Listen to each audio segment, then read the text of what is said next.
Welcome to film protector అండి. ఇవాళ వచ్చేసి బైకర్ అండ్ మనకి గ్లిప్స్ అయితే రావడం అయితే జరిగింది. అండ్ ఇందులో హీరో వచ్చేసి మన అందరూ తెలిసింది మన సర్వానంద్ గారు. అండ్ ఎంటైర్ మన గ్లిప్స్ చూసిన తర్వాత నా ఒపీనియన్ ఏంటంటే నాకైతే నచ్చేసింది గైస్. అండ్ మెయిన్ వచ్చేసి ఒక రైడింగ్ పరంగా కానీ అండ్ మెయిన్ వచ్చేసి ఆ కెమెరా యాంగిల్స్ కానీ టూ గుడ్ అనిపించే. అండ్ గ్లిప్స్ మొత్తానికి నాకు ఏదైనా హైలైట్ అనిపించిందంటే అదొక బైక్ రేజ్ బాగా చూపించారని చెప్పొచ్చు. అండ్ మెయిన్ వచ్చేసి సర్వానంద్ ఒక కొత్త లుక్లో అయితే చూడడం అయితే జరిగింది. అండ్ ప్రతి ఒక్క మూవీలో తన కామెడీ అయితే మనకైతే అలరించడం అయితే జరుగుతుంది. బట్ ఈ మూవీలో అయితే ఒక కొత్త రకంగా మనకైతే తీసుకురావడం అయితే జరిగింది. అండ్ ఈ మూవీ మనకి ప్రొడ్యూసర్ వచ్చేసి యూవీ వాళ్ళు అయితే తీసుకోవడం అయితే జరిగింది. అండ్ యూవీ వాళ్ళు తీసుకున్నారంటే మినిమం సినిమాలో ఎంతో కొంత ఉంటుంది కాబట్టి వాళ్ళు ఒప్పుకోవడం అయితే జరుగుతుంది. అండ్ మెయిన్ వచ్చేసి ఈ మూవీ డైరెక్టర్ వచ్చేసి మన అభిలాష్ రెడ్డి గారు. అండ్ పాత మూవీస్ చూసుకుంటే పెద్ద మూవీస్ ఏం కాదు, మా నాన్న సూపర్ హీరో అండ్ అన్ని యావరేజ్ మూవీస్ తను తీశారు. బట్ తన తర్వాత ఏంటి ఈ మూవీ తీసుకురావడం అయితే జరిగింది. అండ్ ఈ మూవీ పర్టికులర్గా గ్లిప్స్ గురించి చూసుకుంటే ఇస్ టూ గుడ్ అనిపించే.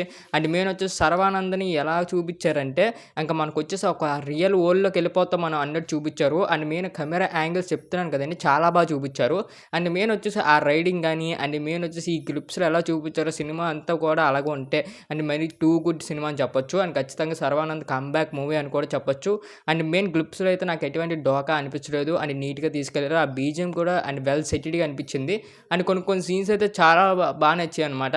అండ్ మెయిన్ వచ్చేసి ఆ రైడింగ్ చేసినప్పుడు ఆ బైక్ తిప్పే సీన్స్ కానీ అండ్ వెనకాల వచ్చే కొంతమంది బైక్ సీన్స్ కానీ అండ్ టూ గుడ్ అనిపించాయి. అండ్ మెయిన్ వచ్చేసి ఆ ఇసుకలోని వెళ్ళినప్పుడు కొన్ని సీన్స్ కట్ చేశారు, టూ గుడ్ అనిపించింది. అండ్ మెయిన్ వచ్చేసి సర్వానంద్ డైలాగ్ లాస్ట్లో కూడా మనకి బాగా చెప్పారు. విజయ్ ఆంటోనీ గారు అయితే మాట్లాడడం అయితే జరిగింది. అండ్ తన వాయిస్ కూడా మామూలు చెప్పాలంటే ఒక గంభీరంగా ఉంటుంది. బట్ తన వాయిస్ కూడా కనెక్ట్ అయ్యింది మూవీకి. నాకు కూడా తన వాయిస్ అయితే టూ గుడ్ అనిపించాయి, ఎక్కడ మనకి ఇదిలాగా అనిపించలేదు. అండ్ మామూలుగా చూసుకుంటే మొత్తం బైకర్ మొత్తం సినిమా అంతా ఒక బైక్ రేజ్ మీద మనకి వెళ్ళడం అయితే జరుగుతుంది. అండ్ ఈ పర్టికులర్ యాక్షన్లో కొద్ది రొమాన్స్ కూడా పెడతారు ఖచ్చితంగా అనేసి నేను అనుకుంటున్నాను. అండ్ ఇది ఒక రియల్ స్టోరీయా మామూలు స్టోరీ ఇంకా మనకు తెలియదు. ఇంకా ఎందుకంటే ఓన్లీ గ్లిప్స్ వచ్చాయి, ఇంకా ట్రేజర్ రాలేదు, మనకి ఇంకా ట్రైలర్ రావాలి. అండ్ ఈ మూవీ మనకి రిలీజ్ డేట్ వచ్చేసి మనకి December 5th అయితే పెట్టుకోవడం అయితే జరిగింది. అండ్ ఖచ్చితంగా ఆవేళ కూడా మేము రివ్యూ అవ్వడం అయితే జరుగుతుంది. అండ్ ఇంకా ట్రేజర్ గురించి ట్రైలర్ గురించి ప్రాపర్ కనెక్షన్ మనం మాట్లాడుకుందాం వచ్చిన తర్వాత. అండ్ గ్లిప్స్ వరకు అయితే నాకైతే టూ గుడ్ అనిపించి ఇంకా ఎవరైతే చూడలేదు గ్లిప్స్ యూట్యూబ్లో ఉంది వెళ్ళి చూసేయండి. ఇంకా మన ఛానల్ ఎవరైతే సబ్స్క్రైబ్ చేయాలి బెల్ ఐకాన్ మాత్రం వాళ్ళు పెట్టుకోండి.